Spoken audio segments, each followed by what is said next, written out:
The first time I noticed, it was an accident. A mundane request in the soft, blue light of a Sunday morning. "Lena, can you order more dog food?" My hands are covered in pancake batter. She was scrolling on the couch, feet tucked under her. A picture of domestic contentment. She didn't look up. "Sure." Phone's on the counter. I wiped my hands, picked up her sleek black device. I swiped. The screen demanded a 6-digit passcode. "It's your birthday," she called out, her voice sing-song, distracted. 061387. June 13th, 1987. June 13th, 87. Our little joke, her using my birthday. A tiny, intimate key to her world. I'd teased her about it for years. Not very secure, my love. Any secret agent worth his salt would try the husband's birthday first. She just smiled, that enigmatic, closed-lipped smile she'd perfected. "But you're not a secret agent, Gabriel. You're my husband." I tapped in the numbers. 0-6-1-3-8-7. The phone vibrated with a negative pulse. "Incorrect passcode." "Hey," I said, turning it toward her. Didn't work. A flicker of something. Annoyance? Panic. Crossed her face so quickly I might have imagined it. She uncurled herself and patted over, taking the phone from my hand. "Oh, silly me. I changed it. Forgot to tell you." Her fingers danced over the screen, her body angled subtly away, blocking my view.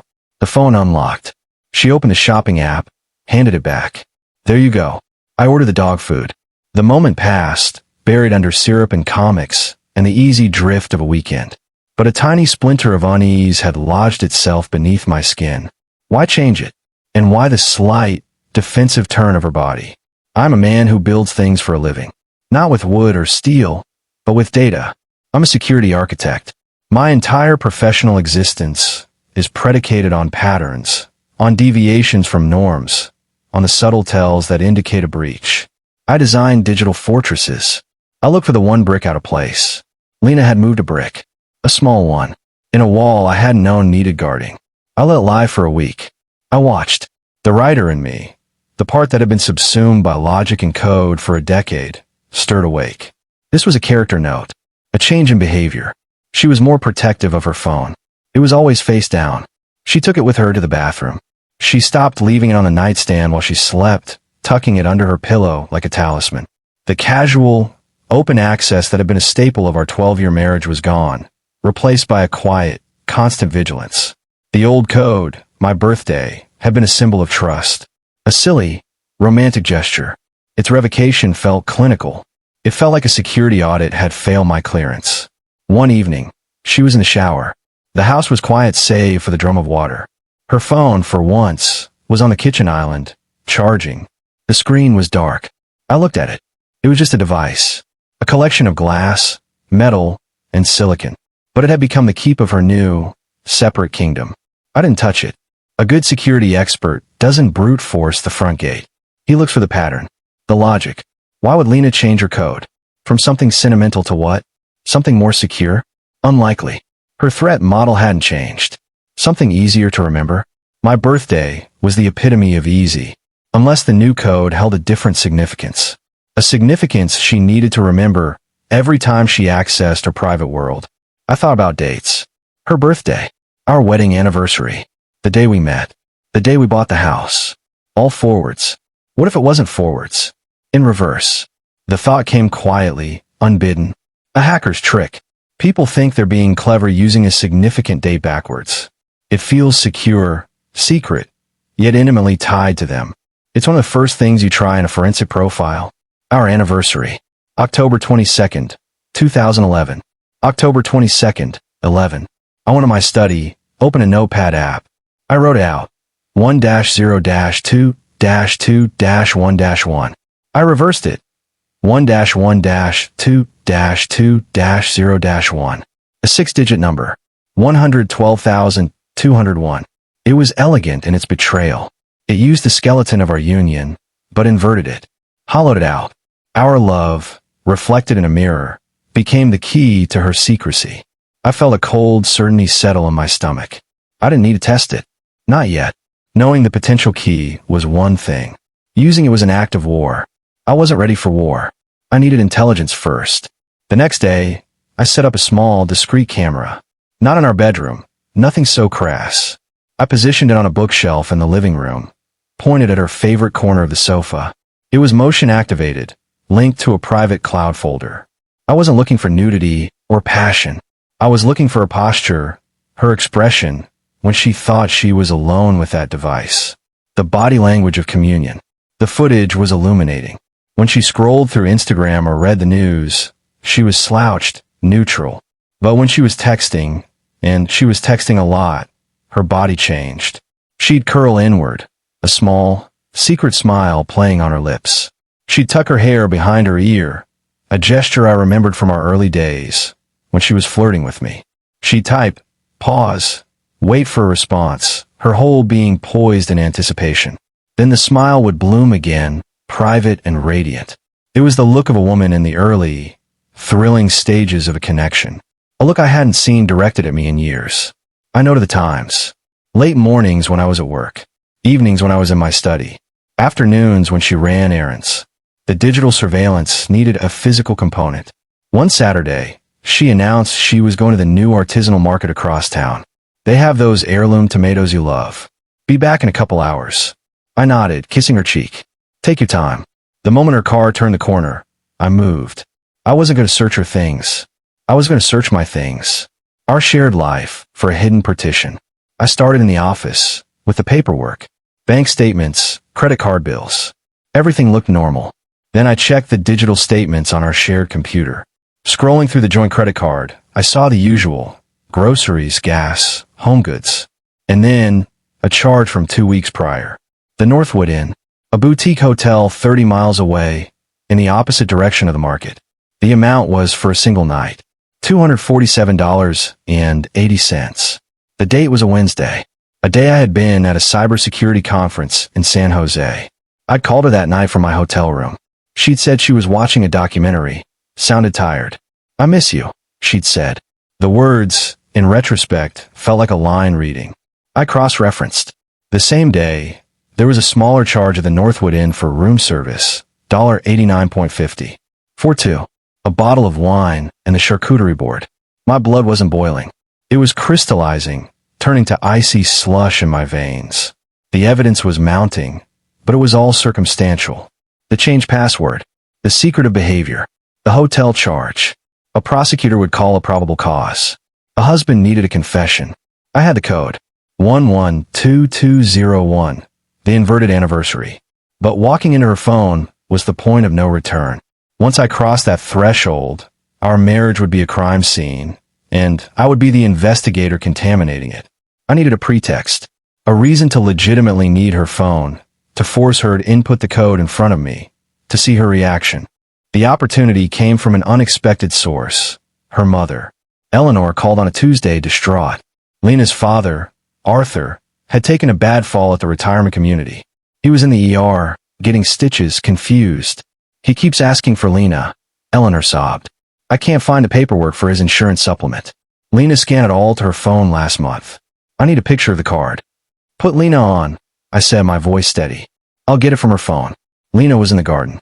I brought her the cordless phone. It's your mom. Your dad fell.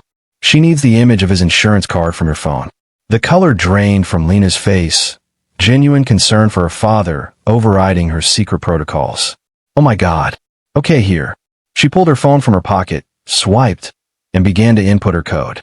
My eyes were locked on her fingers. They moved with practiced ease. 1, 1, 2, 2, 0, 1. The phone unlocked. She didn't look at me. Her thumbs flew as she searched for the image. She found it, airdropped it to me. Send it to Mom, please. I need to talk to her. I took her phone, our fingers brushing. It was warm. A living secret. I sent the image to Eleanor, handed the phone back to Lena, who was already speaking in low, urgent tones to her mother. I walked back into the house. I stood in the silent kitchen. The confirmation was absolute. The code was our anniversary, in reverse. The symbolism was a knife twist. She had used the corpse of our commitment to lock me out of her new life. The time for observation was over. I waited until the crisis with her father had passed. He was fine, just bruised and shaken. Lena was distracted, worried, her guard slightly lowered. 2 nights later, after she'd taken a sleeping pill and drifted into a deep, uncharacteristic slumber, I acted. I slipped her phone from under her pillow. Her breathing didn't change. I went to my study, closed the door, placed the phone on my desk. I took a forensic approach. I didn't start with messages. I started with the evidence locker. I opened her photo gallery, sorted by recent.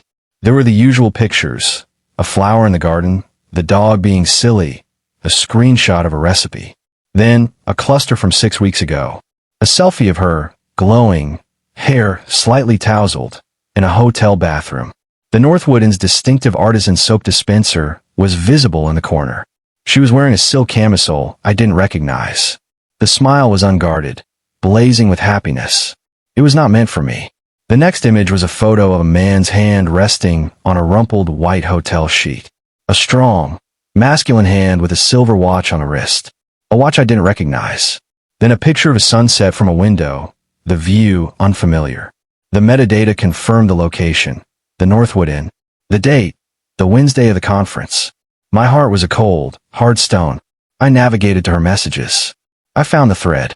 It was not saved under a name. It was under a coffee emoji. Hot beverage.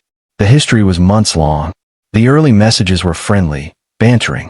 He was a consultant she'd met at a gallery opening. His name was Colin.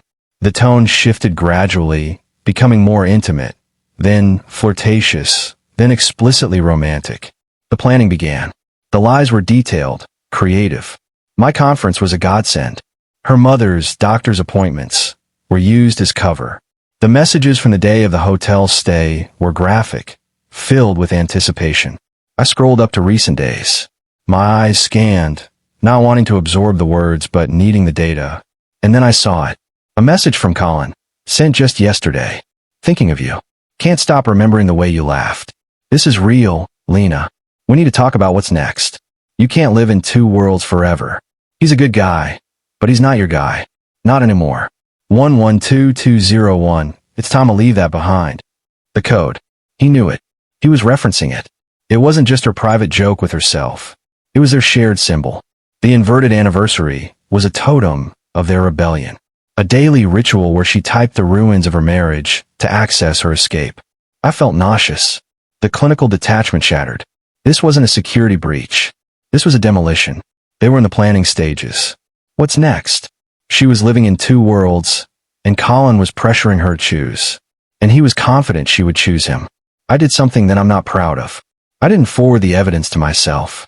I took pictures of the screen with my own phone. The selfie in the hotel. The message about 2 worlds. The mention of the code. It was admissible in the court of my own crumbling reality. I carefully placed her phone back under her pillow. She didn't stir. I spent the rest of the night in my study, in the dark, watching the city lights, the ice in my veins having reached my heart. Confrontation was inevitable, but the manner of it was everything. The screaming match, the tearful accusations, that was for amateurs. That gave her the initiative, the chance to control the narrative. To say it was a mistake, a moment of weakness, that it was over. To rope me into the exhausting, soul-killing dance of reconciliation attempts. I would not dance. I would detonate. I spent the next 3 days acting perfectly normal. I was affectionate, attentive. I asked about her father. I suggested a movie. I was the ideal, unsuspecting husband. I watched her watching me, looking for signs of suspicion. She saw none. My performance was flawless because it wasn't entirely a performance. A part of me was already gone, already in the postmortem phase. I was simply bidding farewell to the ghost of my marriage. During those days, I consulted a lawyer. I moved funds. I secure my digital life. I prepare the battlefield. I chose a Friday evening. She'd had a good day. She'd sold a painting from her small online gallery. She was buoyant, pouring herself a glass of wine to celebrate. To small victories, she said, smiling at me. To small victories, I echoed, clinking my glass of sparkling water against hers. I didn't drink. I needed my mind clear. We sat in the living room, the dog at her feet, a scene of domestic peace. I let the quiet stretch for a moment. Lena, I said, my voice soft, conversational. I need to ask you something. She was scrolling through congratulatory comments on her phone. Why did you change your phone password? Her fingers stopped scrolling. She looked up, the buoyancy tightening into wariness. What? I told you. For security. From what? Just general security. You're always going on about it. A weak deflection. Right. I nodded. And you chose a new one that was meaningful to you. She shrugged, taking a sip of wine. I guess. It's just a number. It's our anniversary, Lena. October 22nd, 2011. October 22nd, 11. Her face went very still. So, you reversed it. 1-1-2-2-0-1. The glass in her hand trembled, just slightly. A tiny ripple in the wine. She set it down carefully on the coaster. How do you know that? I watched you type it in when your mom called about your dad. True, but not the whole truth. You were spying on me. I was observing a pattern deviation. My security architect voice was fully present, cool, analytical. A significant date, inverted. In my line of work, that's a classic tell. It signifies a desire to hold onto the significance while perverting its purpose. It's the logic of a double agent. She stood up, her face flushing. That is insane. You're analyzing me like one of your co-problems? It's a password, Gabriel. It's more than that, I said, standing as well, my movement calm, contrasting her agitation. It's a symbol, one you apparently discussed with Colin.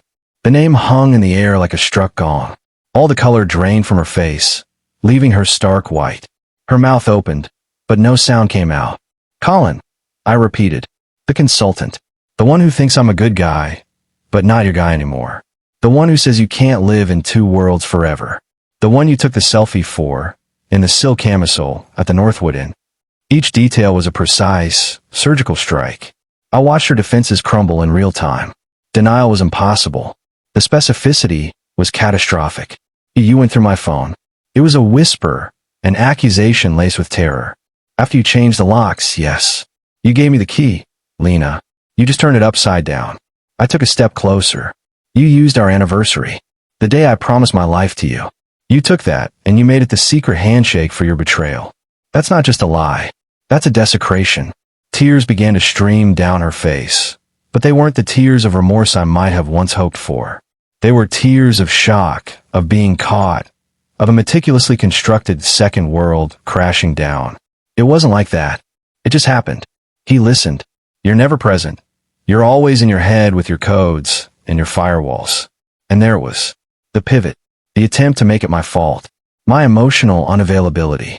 It was so textbook, it was almost boring. Don't, I said, the first hint of steel entering my voice. Do not try to make your choices a symptom of my failures. You chose. Every day, for months, you chose to lie. You chose to type in that inverted date and step into a world where I didn't exist. You chose the hotel. You chose the camisole. You chose to discuss leaving me with him. These are not the actions of a neglected woman. They are the actions of a committed traitor. She crumpled onto the sofa, sobbing. What do you want me to do? I'll end it. I'll never see him again. We can go to counseling. I looked down at her, this stranger weeping on my couch. It's too late for that, Lena. The trust isn't just broken. It's been used as a passcode for your affair. There's no encryption strong enough to fix that. So what? You just want to throw away 12 years. Her voice was rising, hysterical. You threw them away, I said, my voice dropping to a deadly calm. You took our anniversary, and you ran it backwards. You set the direction. I'm just following the path you laid out. I walked to my study, retrieved a manila folder from my desk. I placed it on a coffee table in front of her. These are divorce papers. My lawyer drew them up. Given the evidence of adultery, the hotel receipts, the messages I preserved, the terms are very favorable to me. The house, the investments, they're mine. You'll get a small settlement. Enough to start over. Somewhere else. She stared at the folder, as if it were a venomous snake. You had these ready? How long have you been planning this? Since I realized your new password was a palindrome of our demise, I said. This isn't an emotional decision, Lena. It's a logical one. The system has been compromised. The data is corrupted.